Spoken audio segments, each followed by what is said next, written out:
buo nira remained visible. And you know what? That is important. Nga ang cracks visible hiya. Hangin buo nira otro.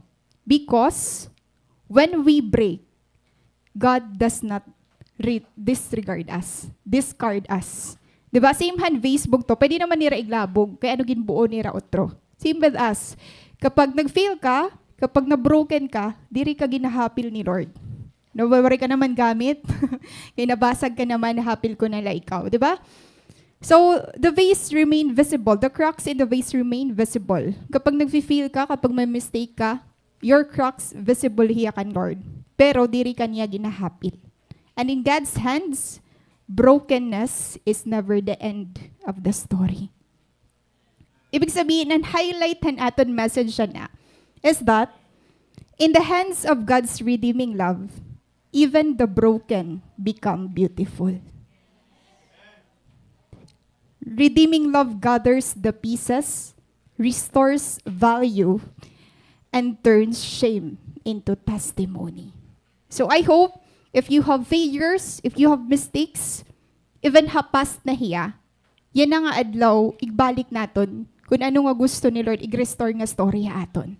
Ibig sabihin, you are not defined had imo past, you are defined kung nga inka naging butang ni Lord yan na. Diri mo lang i-discard, diri mo lang igbabaliwala, pero gagamiton mo iya into something na it will give God's glory. So natin po theme, yan na nga adlaw is entitled, Redeeming Love, Hope for the Hurting. Found in Genesis 29, verses 31 to 35. Again, Genesis chapter 29, verses 31 to 25. Let's read. When the Lord saw that Leah was not loved, he enabled her to conceive, but Rachel remained childless. Leah became pregnant and gave birth to a son. She named him Reuben, for she said, "It is because the Lord has seen my misery. Surely my husband will love me now." She conceived again, and when she gave birth to a son, she said, "Because the Lord heard that I am not loved, he gave me this one too." So she named him Simeon. Again she conceived, and when she gave birth to a son, she said, "Now at last my husband will become attached to me, because I have borne him 3 sons." So he was named Levi.